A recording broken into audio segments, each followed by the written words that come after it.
저는 오늘 남편이 젊은 여자와 손을 잡고 차에서 내리는 걸 봤습니다. 손이 떨렸습니다. 아니, 온몸이 떨렸습니다. 그 빨간 스포츠카. 수억을 준다는 그 차 안에서 남편은 28살쯤 되어 보이는 여자와 웃으며 내렸습니다. 3개월 전만 해도 남편은 달랐습니다. 당신만 있으면 돼. 진아야, 우리 평생 이렇게 살자. 그렇게 말하던 사람이었습니다. 하지만 로또 1등에 당첨되는 순간, 그 순간부터 남편 박도현은 완전히 다른 사람이 됐습니다. 속으로 생각했습니다. 이게 돈의 힘인가? 아니면 이 사람의 진짜 모습이 이제야 드러난 건가? 저는 아직 모릅니다. 이 모든 게 단순한 배신이 아니라는 걸, 남편 뒤에 누군가 있다는 걸, 그리고 그 누군가가 남편을, 아니, 우리를 파멸로 몰아가고 있다는 걸. 구독과 좋아요는 영상 제작에 큰 힘이 됩니다. 제 이름은 서진아, 올해 36입니다. 남편 박도현과는 8년 전에 결혼했습니다. 그때 남편은 30이었고 저는 28이었죠. 작은 결혼식장에서 친구 몇 명만 부른 소박한 결혼식이었습니다. 남편은 고아원 출신이었고 저도 부모님을 일찍 여의어서 친척들과도 연이 끊긴 상태였습니다. 우리에겐 아무것도 없었습니다. 전세금도 저축도 빽빽한 인맥도 없었습니다. 하지만 그때는 그게 전혀 문제가 되지 않았습니다. 남편은 작은 자동차 정비소에서 일했고 저는 동네 슈퍼마켓에서 계산대를 봤습니다. 월세 30만 원짜리 반지하 방에 살았지만 우리는 행복했습니다. 적어도 저는 그렇게 믿었습니다. 진아야, 미안해. 좀 더 잘 살게 해주고 싶은데. 남편은 가끔 그런 말을 했습니다. 무슨 소리야? 우리 이렇게 건강한데. 당신 있으면 다 있는 거지. 저는 진심으로 그렇게 대답했습니다. 하지만 돌이켜 생각해보면 남편의 눈빛이 그때부터 조금씩 달랐던 것 같습니다. 제가 이대로 괜찮아라고 말할 때마다 남편의 눈에는 묘한 빛이 스쳤습니다. 불만? 아니면 갈망? 지금 생각하면 그게 시작이었습니다. 남편은 매주 복권을 샀습니다. 자동 5장씩 빠짐없이. 이거라도 사야 희망이 생기잖아. 남편은 그렇게 말했습니다. 저는 그게 그냥 소박한 꿈인 줄 알았습니다. 가난한 사람들의 작은 위안이라고 생각했죠. 하지만 지금 돌아보니 남편에게 그건 위안이 아니었습니다. 그건 집착이었습니다. 그리고 3개월 전 2024년 8월 17일. 그날이 왔습니다. 진아야, 진아야. 남편이 집에 뛰어들어왔습니다. 얼굴이 새하얗게 질려 있었습니다. 왜 그래? 무슨 일이야? 저는 깜짝 놀라 뛰어갔습니다. 당첨됐어. 1등. 남편의 손에는 복권이 들려 있었습니다. 뭐? 로또 1등이야. 15억. 세금 떼고도 10억이 넘어. 그 순간 제 머릿속이 하얘졌습니다. 15억. 평생 벌어도 모을 수 없는 돈. 우리 같은 사람들에게는 상상도 할 수 없는 금액. 정말이야? 제 목소리가 떨렸습니다. 남편은 고개를 끄덕이며 저를 껴안았습니다. 진아야, 이제 우리 잘 살 수 있어. 고생 끝이야. 그 포옹 속에서 저는 남편의 심장 소리를 들었습니다. 너무 빨랐습니다. 뛰는 게 아니라 폭발하는 것 같았습니다. 속으로 생각했습니다. 이렇게 많은 돈이 생기면 우리 어떻게 될까? 그때는 몰랐습니다. 이 돈이 우리를 행복하게 만드는 게 아니라 파괴할 거라는 걸. 당첨금을 받은 다음 날부터 남편이 달라지기 시작했습니다. 진아야, 우리 이제 여기서 나가자. 강남에 아파트 사자. 당신 일 그만둬. 이제 그런 거 안 해도 돼. 차 바꿀 거야. 내가 원래 타고 싶었던 거. 남편의 말들이 점점 빨라졌습니다. 마치 오랫동안 억눌렀던 게 한꺼번에 터져 나오는 것 같았습니다. 도현아, 너무 급하게 쓰지 말자. 계획적으로. 제가 말하려는 순간 남편이 제 말을 잘랐습니다. 계획적으로? 진아야, 우리 지금까지 얼마나 계획적으로 살았어? 그래서 뭐가 달라졌어? 그때 남편의 눈빛을 저는 잊을 수 없습니다. 차갑고 날카로웠습니다. 제가 아는 남편의 눈이 아니었습니다. 나는 이제 내가 원래 살았어야 할 삶을 살 거야. 남편은 그렇게 중얼거리며 방을 나갔습니다. 그날 밤 저는 잠을 이룰 수 없었습니다. 옆에 누운 남편의 숨소리가 낯설게 들렸습니다. 속으로 생각했습니다.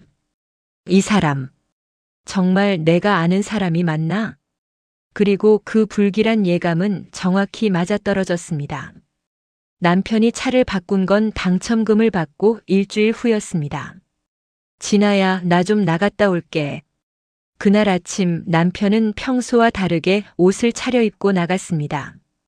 브랜드 로고가 박힌 새 옷이었습니다. 언제 산 건지도 모르겠습니다. 저녁 6시쯤 남편에게서 문자가 왔습니다. 밖에 나와봐. 뭔가 선물이라도 사온 건가 싶어서 현관문을 열고 나갔는데. 뭐야 이게? 우리 집 앞에 빨간 스포츠카가 서 있었습니다. 광이 날 정도로 반짝이는 마치 장난감 같은 차였습니다. 남편이 운전석에서 내려 저를 보며 웃었습니다. 어때? 멋지지? 도현아, 이거 얼마야? 5억 좀 넘어. 페라리야, 페라리. 5억. 저는 그 숫자가 실감이 나지 않았습니다. 우리 집도 아직 안 샀는데 차를 먼저 사? 제 목소리가 떨렸습니다. 집은 나중에 사도 돼. 이건 내가 평생 타고 싶었던 차야. 진아야, 넌 모를 거야. 정비소에서 일할 때 이런 차들 고치면서 얼마나 부러웠는지. 남편의 목소리에는 이상한 흥분이 담겨 있었습니다. 난 생각했어. 언젠가 나도 이런 차를 타겠다고. 그 망할 정비소 주인 새끼가 날 무시할 때마다 언젠가 보여주겠다고. 남편의 입에서 욕설이 나왔습니다. 평소에는 절대 그런 말을 하지 않는 사람이었습니다. 도현아, 당신 요즘 이상해. 제가 말했습니다. 이상한 게 아니야. 이게 정상이야. 지금까지가 비정상이었어. 남편은 그렇게 말하고는 다시 차에 올라탔습니다. 나 좀 드라이브하고 올게. 엔진 소리가 요란하게 울렸고 차는 순식간에 사라졌습니다.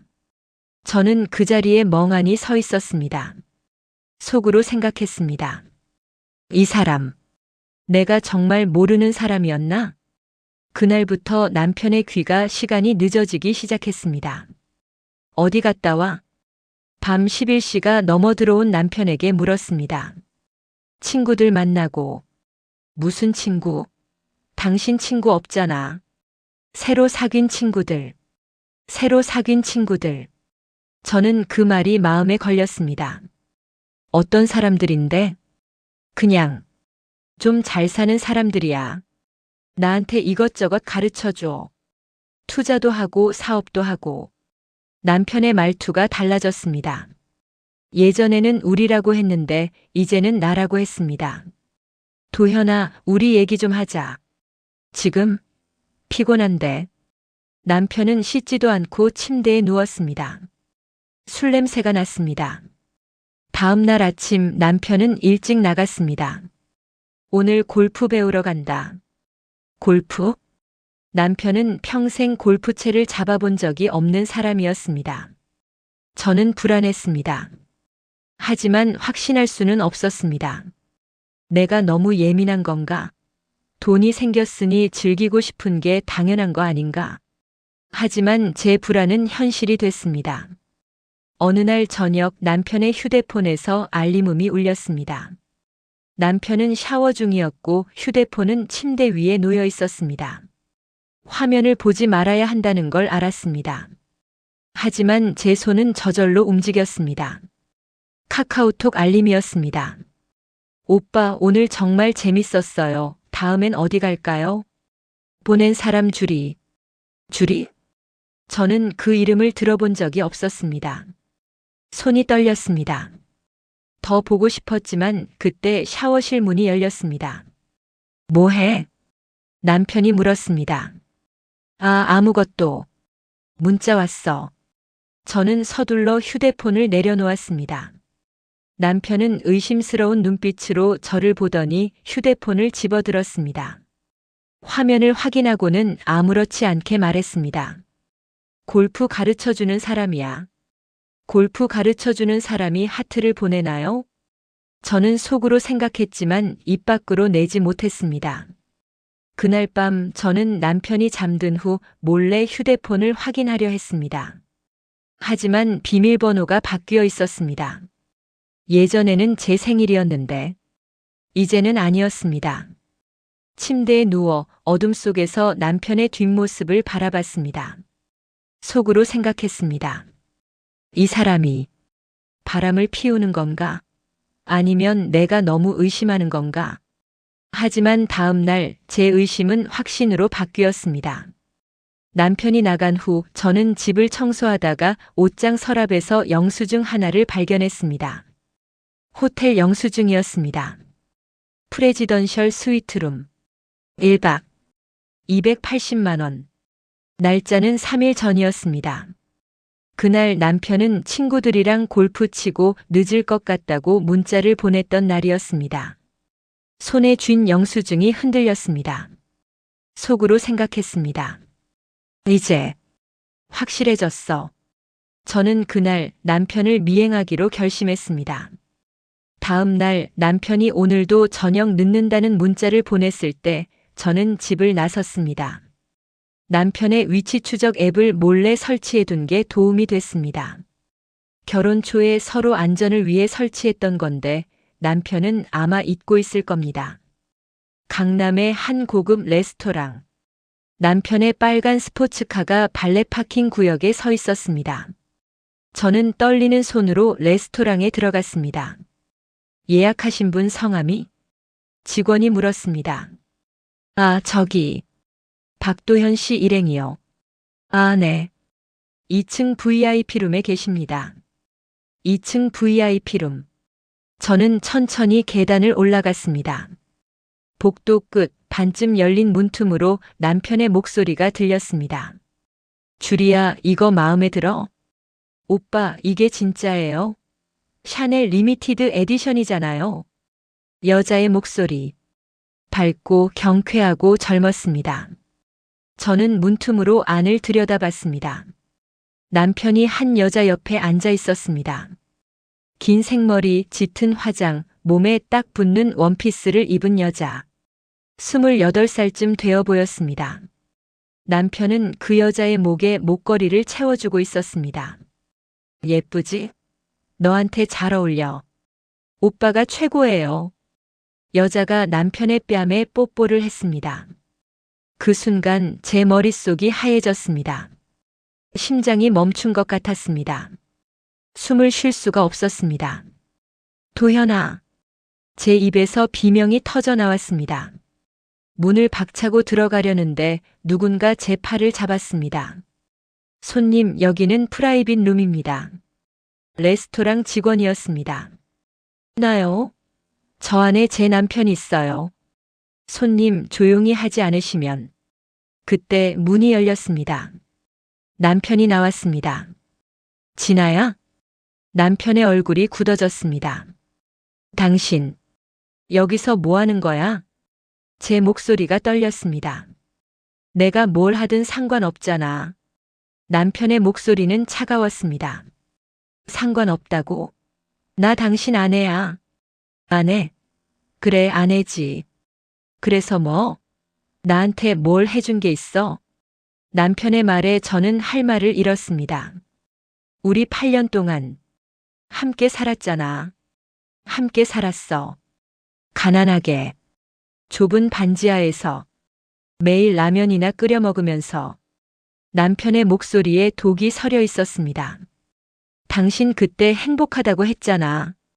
거짓말이야. 난 한 번도 행복한 적 없어. 그 말에 저는 뒤로 비틀거렸습니다. 난 매일 생각했어. 왜 나는 이렇게 살아야 하나? 왜 나는 다른 사람들처럼 좋은 차 타고 좋은 옷 입고 좋은 데서 밥 먹으면 안 되나? 그래도 우리는 없어. 이제 나만 있어. 남편은 그렇게 말하고는 다시 방 안으로 들어갔습니다. 문이 닫혔습니다. 저는 그 앞에 멍하니 서 있었습니다. 직원이 제 팔을 잡았습니다. 손님 나가주세요. 저는 비틀거리며 레스토랑을 나왔습니다. 밖은 어두웠습니다. 차들이 지나갔고 사람들이 웃으며 걸었습니다. 하지만 제게는 아무것도 들리지 않았습니다. 그저 남편의 말만 머릿속에서 맴돌았습니다. 우리는 없어. 이제 나만 있어. 저는 길바닥에 주저앉았습니다. 사람들이 쳐다봤지만 상관없었습니다. 눈물이 났습니다. 처음에는 조금씩, 그 다음에는 폭포처럼. 속으로 생각했습니다. 이게 끝인가? 8년이 이렇게 끝나는 건가? 1시간쯤 지났을까요? 휴대폰이 울렸습니다. 남편이었습니다. 집에 가. 그게 전부였습니다. 저는 택시를 잡아 타고 집으로 돌아왔습니다. 집에는 아무도 없었습니다. 텅 빈 거실에 혼자 앉아 있으니 모든 게 허무했습니다. 새벽 3시쯤 문이 열렸습니다. 남편이 들어왔습니다. 술 냄새가 진동했습니다. 진아야, 내일부터 너 집 나가. 뭐? 이혼하자. 위자료는 5천만 원 줄게. 그걸로 새 인생 살아. 남편은 소파에 털썩 앉으며 말했습니다. 5천만 원? 당신 10억 넘게 있으면서 내 돈이야. 내가 번 거야. 우리 같이 산 8년은 뭐야? 그냥 과거야. 이제 난 새로운 인생을 살 거야. 너 같은 사람이랑은 안 어울려. 너 같은 사람. 그 말에 제 안에서 뭔가 끊어지는 소리가 들렸습니다. 좋아. 이혼하자. 제가 말했습니다. 대신 조건이 있어. 재산 분할 제대로 받을 거야. 5천만 원? 웃기지 마. 8년 동안 내가 당신을 얼마나 뒷바라지했는데. 남편이 비웃었습니다. 뒷바라지? 슈퍼에서 알바나 하면서 그게 뭐가 대단해? 당신이 정비소에서 힘들어할 때 매일 밥 차려주고 빨래하고 위로해준 게 나야. 당신이 술 먹고 와서 토할 때 옆에서 등 쓸어준 게 나야. 제 목소리가 커졌습니다. 그래, 알았어. 1억 줄게. 그걸로 꺼져. 싫어. 법대로 할 거야. 재산 분할 50%. 뭐? 남편의 얼굴이 일그러졌습니다. 50%? 미쳤어? 이건 내 복권이야. 결혼 중에 당첨된 거니까 공동재산이야. 변호사한테 물어봤어. 사실 저는 아직 변호사를 만나지 않았습니다. 하지만 그렇게 말해야 할 것 같았습니다. 남편이 벌떡 일어났습니다. 이 여자가 지금 남편의 손이 올라왔습니다. 순간 저는 눈을 질끈 감았습니다. 하지만 손은 내려오지 않았습니다. 눈을 뜨니 남편이 주먹을 떨며 서 있었습니다. 꺼져. 당장 꺼져. 저는 가방을 들고 집을 나왔습니다. 새벽 4시의 거리는 을씨년스러웠습니다. 저는 찜질방으로 갔습니다. 갈 곳이 없었습니다. 찜질방 바닥에 누워 천장을 바라봤습니다. 속으로 생각했습니다. 이제 어떻게 해야 하지? 그때 제 머릿속에 한 가지 생각이 스쳤습니다. 남편이 만난 그 여자. 주리. 그 여자는 대체 누구지? 저는 휴대폰을 꺼내 남편의 SNS를 검색했습니다. 남편은 원래 SNS를 하지 않았는데 최근에 인스타그램 계정을 만든 것 같았습니다. 박도현. 팔로워 328명. 사진들을 보니 전부 최근 3개월 사이에 올린 것들이었습니다. 스포츠카 사진, 명품 시계 사진, 고급 레스토랑 사진. 그리고 한 여자와 찍은 사진. 하주리. 그 여자의 인스타그램 링크가 태그되어 있었습니다. 저는 그 계정을 클릭했습니다. 하주리. 팔로워 2.3만 명. 사진들을 보니 전부 명품, 고급 레스토랑, 해외여행 사진들이었습니다. 그리고 이상한 점을 발견했습니다. 사진 속 남자들이 계속 바뀌었습니다. 어떤 사진에서는 나이 든 남자와 어떤 사진에서는 젊은 남자와. 저는 더 자세히 살펴봤습니다. 댓글들도 이상했습니다. 언니 또 남자 바뀌었네 키읔키읔. 이번엔 누구야? 재벌? 언니 진짜 프로네요. 프로? 속으로 생각했습니다. 이 여자. 단순한 골드디거가 아니야. 뭔가 더 있어. 저는 그날 이 여자에 대해 더 알아보기로 결심했습니다. 다음 날 아침 저는 사설탐정 사무소를 찾아갔습니다. 의뢰인께서 알고 싶으신 게 정확히 뭔가요? 50대 남자 탐정이 물었습니다. 제 남편이 만나는 여자요. 하주리라는 사람이요. 이 여자가 누군지 뭐 하는 사람인지 알고 싶어요. 탐정은 고개를 끄덕이며 메모를 했습니다. 비용은 일주일에 200만 원입니다. 선금으로 100만 원 주시면 시작하겠습니다. 저는 통장에 남은 돈을 확인했습니다. 280만 원. 제가 8년 동안 모은 전부였습니다. 알겠습니다. 일주일 후 탐정에게서 연락이 왔습니다. 의뢰인님 나오실 수 있으세요? 중요한 정보가 있습니다. 저는 서둘러 사무소로 갔습니다. 탐정은 서류 뭉치를 제 앞에 내밀었습니다. 하주리 28세. 본명은 맞습니다. 하지만 직업은 좀 특이합니다. 특이하다니요? 이 여자는 로또 당첨자나 갑자기 큰 돈을 번 사람들을 전문적으로 노리는 사기꾼입니다. 뭐라고요? 지난 3년간 최소 5명의 남자에게 접근했습니다.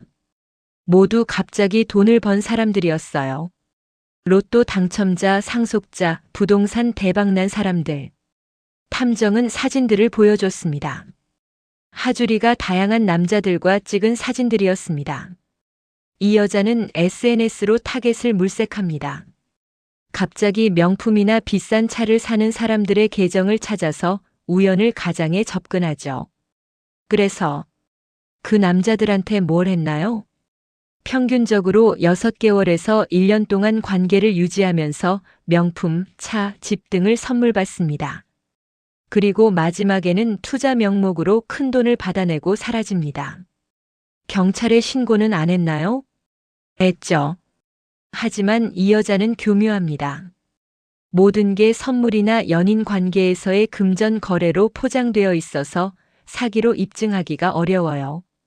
게다가 탐정은 또 다른 서류를 보여줬습니다. 이 여자 뒤에 누군가 있습니다. 누구요? 정확히는 모릅니다. 하지만 제 조사 결과 하주리가 받아낸 돈의 상당 부분이 한 계좌로 흘러갑니다. 그 계좌의 소유자는 탐정이 잠시 말을 멈췄습니다. 박도율, 42세. 의뢰인 남편 박도현 씨의 이복형입니다. 뭐라고요? 제 머릿속이 복잡해졌습니다. 남편한테 형이 있었어요? 네. 정확히는 이복형입니다. 그 같은 고아원에 있었는데 형제라는 걸 아주 나중에 알았다고 하더군요. 12살 때 박도율이 입양을 가면서 헤어졌고 그 이후로 연락이 끊겼다고 합니다. 그런데 왜 갑자기? 박도현 씨가 로또에 당첨된 게 뉴스에 나왔습니다. 기억하시죠? 복권방 사장이 인터뷰하면서 당첨자 얘기를 했었잖아요. 맞았습니다. 남편은 처음에 좋아서 복권방에 갔고 복권방 사장이 지역신문에 우리 복권방에서 1등 나왔다며 인터뷰를 했었습니다. 그 기사를 보고 박도율이 접근한 것 같습니다. 처음에는 직접 연락했을 수도 있고 아니면 처음부터 하주리를 보냈을 수도 있습니다. 목적이 뭐죠? 돈이죠. 박도율은 입양 후 잘 살았지만 사업 실패로 빚이 많습니다. 약 8억 정도. 그리고 탐정은 또 다른 서류를 꺼냈습니다. 박도율은 박도현 씨를 아주 싫어합니다. 왜요? 입양 갈 때 둘 중 하나만 데려간다고 했답니다. 박도율이 선택됐죠. 그런데 박도율은 평생 죄책감에 시달렸답니다. 동생을 버리고 왔다는 그 죄책감이 나중에는 원망으로 바뀌었고요. 원망요?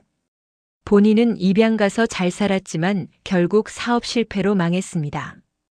반면 동생 박도현은 가난했지만 로또에 당첨됐죠. 박도율 입장에서는 왜 내가 아니라 저놈이 당첨됐나 싶었을 겁니다. 저는 서류를 뚫어지게 바라봤습니다. 그래서 박도율이 하주리를 시켜서 제 남편한테 접근하게 한 거군요. 맞습니다. 그리고 지금까지 박도현 씨가 하주리에게 쓴 돈만 약 2억입니다. 명품, 차, 호텔, 여행. 그리고 최근에는 투자라는 명목으로 3억을 더 주기로 했다는 정황이 있습니다. 3억? 네. 하주리가 오빠가 투자하면 1년에 2배로 만들어줄 수 있는 사업이 있다고 꼬드기고 있습니다. 박도현 씨는 이미 계약서에 서명했고 다음 주에 돈을 송금할 예정입니다. 저는 주먹을 불끈 쥐었습니다. 그럼 그 돈은 결국 박도율한테 가는 거네요. 맞습니다. 그리고 돈을 다 빼먹으면 하주리는 사라질 겁니다. 박도현 씨는 5억을 잃고 박도율은 빚을 갚겠죠. 이 증거들로 고소할 수 있나요? 어렵습니다. 일단 모든 게 자발적 거래로 포장되어 있고 박도율과 하주리의 직접적 연결고리를 증명하기가 쉽지 않습니다. 그럼 어떻게 해야 하죠? 탐정은 잠시 생각하더니 말했습니다. 직접 박도율을 만나보세요. 그리고 녹음하세요. 자백을 받아내면 그게 증거가 됩니다. 위험하지 않을까요? 위험할 수 있습니다. 하지만 다른 방법이 없습니다. 저는 고민했습니다. 속으로 생각했습니다. 남편을 구해야 하나? 아니면 그냥 이대로 냅둬야 하나? 남편은 저를 배신했습니다. 8년을 함께 산 아내를 버리고 젊은 여자에게 빠졌습니다. 하지만 남편은 지금 이용당하고 있습니다. 형의 계략에 말려들어 전 재산을 잃게 될 위기에 처했습니다. 내가 왜 남편을 도와야 하지? 하지만 동시에 다른 생각도 들었습니다. 그래도 8년이야. 그리고 저 사기꾼들이 이대로 돈을 가져가게 둘 순 없어. 저는 결심했습니다. 박도율의 주소를 알려주세요. 제가 만나겠습니다. 박도율은 서울 외곽의 허름한 빌라에 살고 있었습니다. 탐정의 정보에 따르면 사업 실패 후 재산을 모두 날리고 이곳에서 지낸다고 했습니다. 저는 초인종을 눌렀습니다. 누구세요? 인터폰으로 남자 목소리가 들렸습니다. 박도현 아내 서진아입니다. 할 얘기가 있어요. 잠시 침묵이 흘렀습니다. 그리고 문이 열렸습니다.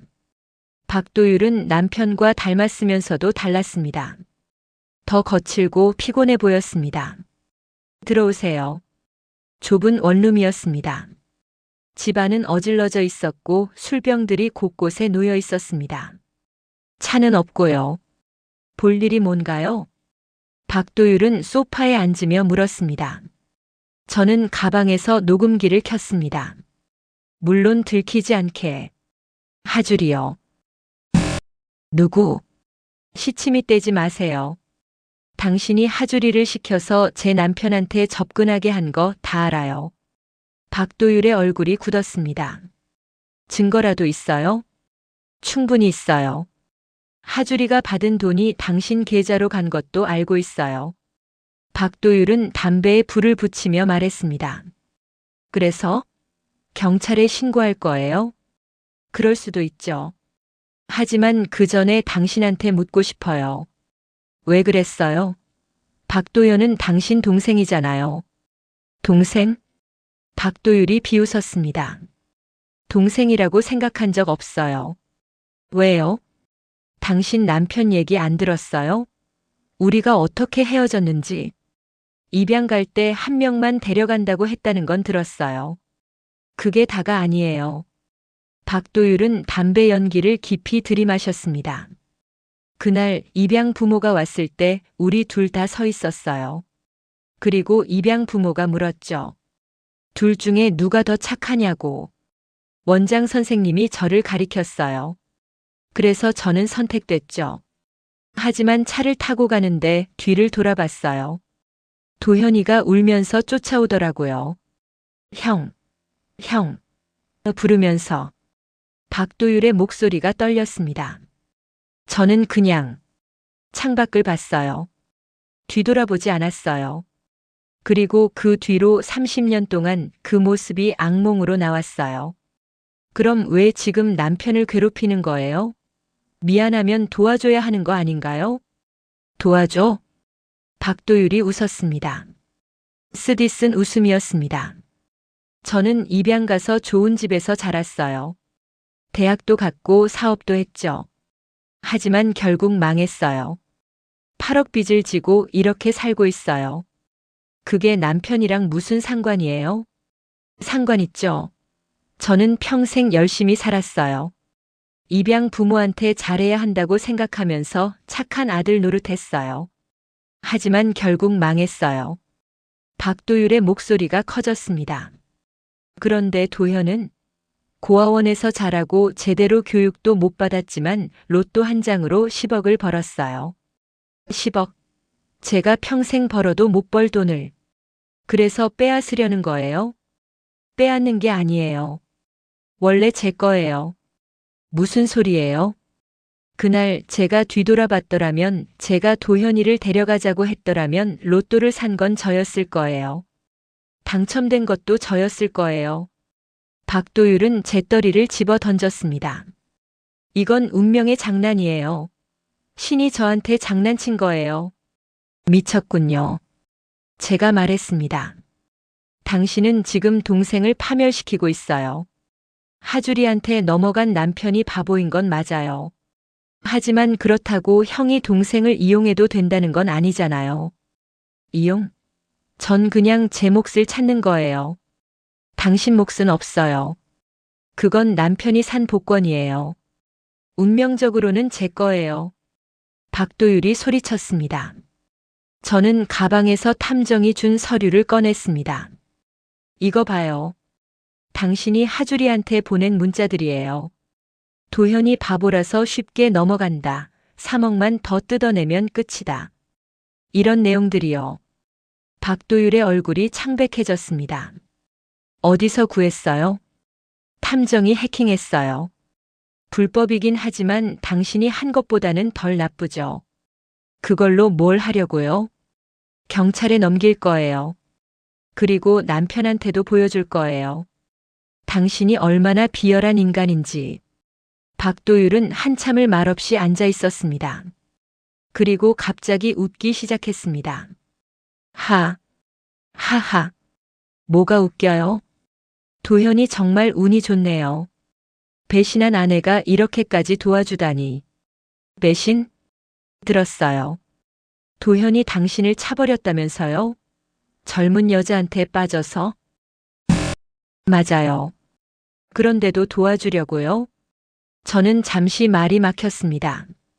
속으로 생각했습니다. 왜 내가 남편을 도우려는 걸까? 사랑해서가 아니에요. 제가 말했습니다. 저는 남편을 용서할 생각 없어요. 이혼할 거예요. 하지만 당신 같은 사기꾼한테 당하게 둘 수는 없어요. 의리네요. 의리가 아니에요. 정의예요. 저는 일어섰습니다. 3일 드릴게요. 3일 안에 하주리한테 손 떼라고 하세요. 그리고 지금까지 받은 돈 돌려주세요. 안 그러면 경찰에 신고합니다. 제가 그럴 것 같아요? 안 그러면 언론에도 제보할 거예요. 로또 당첨자 형이 동생 돈 뜯어낸 사건. 기자들 좋아할 것 같은데요? 박도율의 얼굴이 일그러졌습니다. 당신 생각보다 독하네요. 독해질 수밖에 없었어요. 남편한테 배신당했으니까요. 저는 문을 열고 나갔습니다. 밖으로 나오니 다리가 후들거렸습니다. 하지만 해냈습니다. 녹음도 완벽하게 됐습니다. 이제 남편한테 진실을 말할 차례였습니다. 남편에게 문자를 보냈습니다. 내일 오전 10시 집에서 만나자. 중요한 얘기가 있어. 남편은 한참 후에 답장했습니다. 무슨 얘기? 와보면 알아. 다음 날 남편은 시간에 맞춰 왔습니다. 여전히 명품 옷을 입고 향수 냄새를 풍기며 오만한 표정을 짓고 있었습니다. 뭔데? 이혼 서류 사인하러 온 거야? 앉아. 저는 소파를 가리켰습니다. 남편은 짜증스러운 표정으로 앉았습니다. 저는 노트북을 켜서 박도율과의 대화 녹음을 재생했습니다. 처음에는 무심하게 듣던 남편의 얼굴이 점점 굳어졌습니다. 동생이라고 생각한 적 없어요. 도현이 바보라서 쉽게 넘어간다. 3억만 더 뜯어내면 끝이다. 녹음이 끝났을 때 남편의 얼굴은 새하얘져 있었습니다. 이게 뭐야? 당신이 만난 하주리. 그 여자는 사기꾼이야. 당신 형 박도율이 시켜서 접근한 거야. 형. 도율이 형? 맞아. 당신이 로또 당첨된 거 알고 돈을 뜯어내려고 계획한 거야. 저는 탐정이 준 서류들을 남편 앞에 쏟아놨습니다. 하주리의 과거 사기 전력, 박도율과의 금전 거래 내역, 문자 메시지들. 남편은 서류들을 떨리는 손으로 넘겼습니다. 에이, 이럴 수가. 당신 다음 주에 3억 송금하기로 했지? 그거 하는 순간 그 돈은 박도율한테 가. 그리고 하주리는 사라질 거야. 남편은 머리를 감싸 쥐었습니다. 나는, 당신은 이용당한 거야. 저는 차갑게 말했습니다. 주리가, 날 좋아하는 줄 알았어. 사랑? 그 여자한테 사랑 같은 건 없어. 있는 건 돈뿐이야. 남편이 고개를 들었습니다. 눈이 빨갛게 충혈되어 있었습니다. 진아야, 나한테 사과하지 마. 소용없어. 미안해. 정말 미안해. 미안하다고 다야? 당신은 나를 버렸어.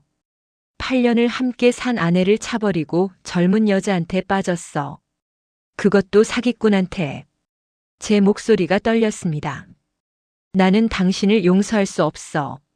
하지만 당신이 전 재산을 잃는 건 막고 싶었어. 왜? 당신을 사랑해서가 아니야. 그냥 8년이 너무 아까워서. 남편은 울기 시작했습니다. 진아야, 나 정신이 나갔었어. 돈이 생기니까 갑자기 세상이 달라 보이더라고. 나도 좋은 차 타고 좋은 옷 입고 대접받고 싶었어. 알아. 당신이 얼마나 가난이 싫었는지도 알아. 하지만 그게 나를 배신할 이유는 안 돼. 미안해. 정말 미안해. 남편은 바닥에 무릎을 꿇었습니다. 다시 돌아올 수 없을까? 처음부터 다시. 안 돼. 제가 잘났습니다. 우리는 끝났어. 하지만 내가 도와줄 수는 있어. 도와준다고? 박도율과 하주리를 고소해. 내가 증거 다 모아뒀어. 변호사도 선임해뒀어. 저는 명함을 내밀었습니다. 이 변호사한테 연락해. 그리고 경찰에 신고해. 지금까지 당한 거 다 돌려받을 수 있어. 하지만 뭐? 형이잖아. 도율이 형. 형? 당신을 파멸시키려던 사람을 형이라고 불러? 남편은 말이 없었습니다. 저는 한숨을 쉬었습니다. 선택은 당신이 해. 형을 용서하고 돈을 잃을 건지 아니면 법적으로 대응할 건지. 진아야는 어떻게 할 거야? 나? 저는 잠시 생각했습니다. 나는 이혼할 거야. 재산 분할은 법대로 받을 거고 그 돈으로 새로 시작할 거야. 나 없이? 당연히. 남편의 얼굴에 절망이 어렸습니다. 진아야. 정말 기회가 없어? 저는 고개를 저었습니다. 없어. 당신은 나한테 우리는 없다고 했잖아. 이제 나만 있다고. 그 말이 맞아. 이제 너만 있어. 나는 없어. 남편은 한참을 울었습니다. 저는 그 모습을 가만히 지켜봤습니다. 미운 감정도 연민도 들지 않았습니다. 그저 허무했습니다. 일어나. 그리고 변호사한테 연락해. 빨리 대응해야 돈을 찾을 수 있어. 남편은 비틀거리며 일어났습니다. 진아야. 마지막으로 한 가지만 물어볼게. 뭔데? 왜 날 도와준 거야? 나를 그냥 망하게 둘 수도 있었잖아. 저는 잠시 생각했습니다. 당신이 망하는 걸 보고 싶지 않아서가 아니야. 박도율 같은 나쁜 놈이 이기는 걸 보고 싶지 않았어. 그리고 마지막으로 한 가지. 당신한테 해주고 싶은 말이 있어. 뭔데? 돈이 사람을 바꾸는 게 아니야. 돈은 그냥 사람의 진짜 모습을 드러낼 뿐이야. 남편은 고개를 숙였습니다. 당신은 원래 그런 사람이었어. 돈을 탓하지 마. 당신 자신을 봐. 남편은 아무 말 없이 문을 열고 나갔습니다. 문이 닫히는 소리가 들렸습니다. 저는 소파에 털썩 앉았습니다. 창밖을 보니 해가 지고 있었습니다. 속으로 생각했습니다. 이제 끝났어. 그로부터 3개월이 흘렀습니다. 박도연은 제 조언대로 박도율과 하주리를 고소했습니다. 증거가 명확했기에 두 사람은 사기죄로 기소됐습니다. 하주리는 징역 2년을 선고받았고 박도율은 징역 3년의 집행유예를 받았습니다. 그리고 지금까지 받아간 돈 2억은 전부 돌려받았습니다. 하지만 남편이 이미 쓴 3억은 돌아오지 않았습니다. 명품, 차, 호텔, 술. 그 모든 것들에 쓴 돈은 사라졌습니다. 저는 이혼 재판에서 재산 분할로 3억 5천만 원을 받았습니다. 로또 당첨금의 절반이 되지는 않았지만 변호사는 남편이 혼자 쓴 돈이 너무 많아서 이 정도면 잘 받은 것이라고 했습니다. 저는 그 돈으로 작은 카페를 열었습니다. 동네 구석에 있는 조용한 카페입니다. 손님이 많지는 않지만 저는 만족합니다. 어느 날 남편에게서 문자가 왔습니다. 진아야, 잘 지내? 나는 그냥 그래. 다시 정비소에서 일하고 있어. 차도 팔고 원룸으로 이사했어. 형한테도 다녀왔어. 교도소에. 형이 울더라. 미안하다고. 나도 울었어. 우리 참 바보같이 살았지? 진아야, 너는 행복하게 살아. 그게 내가 바랄 수 있는 전부야. 저는 그 문자를 읽고 답장을 보내지 않았습니다. 대신 카페 창밖을 바라봤습니다. 거리를 지나가는 사람들이 보였습니다. 누군가는 웃고 누군가는 전화하고 누군가는 급하게 걷고 있었습니다. 모두 각자의 삶을 살고 있었습니다. 저도 이제 제 삶을 살 겁니다. 남편이 없는 하지만 제가 선택한 삶을. 1년 후. 카페는 입소문을 타고 손님이 늘었습니다. 여기 사장님이 참 따뜻한 사람이라는 리뷰들이 올라왔습니다. 저는 여전히 혼자입니다. 누군가를 만날 생각도 없습니다. 하지만 외롭지 않습니다. 매일 카페에 오는 단골 손님들과 이야기하고 주말에는 봉사활동을 나가고 저녁에는 책을 읽습니다.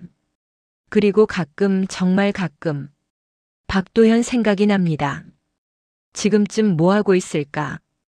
여전히 정비소에서 일하고 있을까? 후회하고 있을까?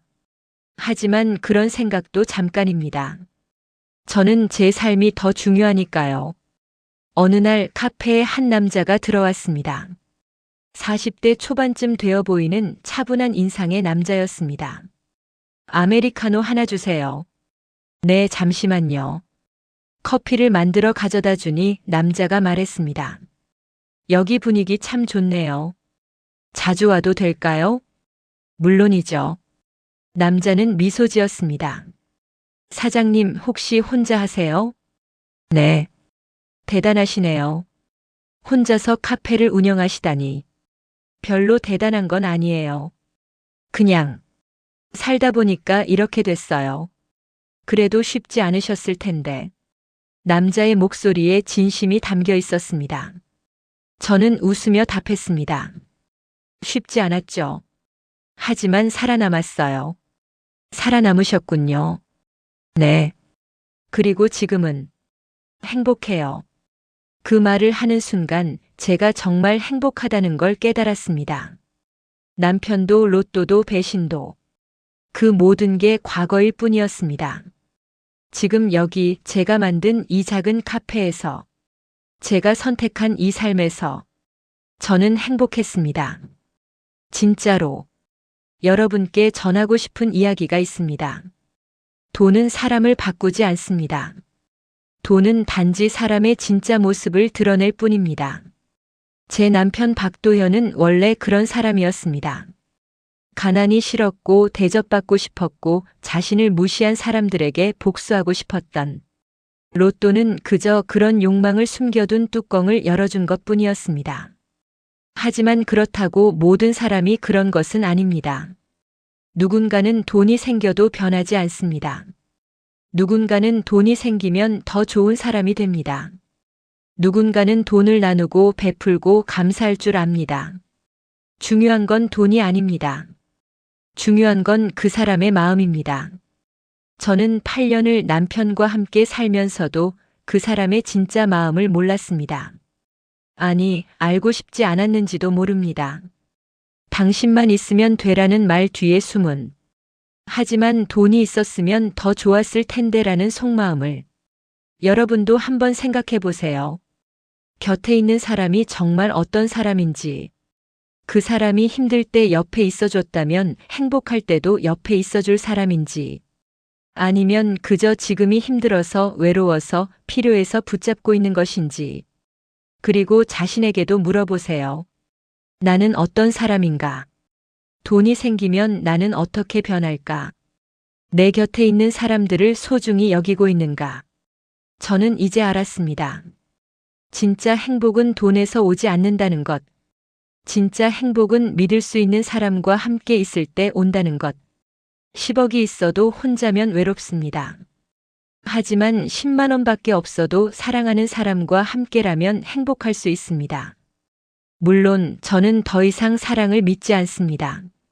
한번 배신당하고 나니 다시 누군가를 믿기가 어렵습니다.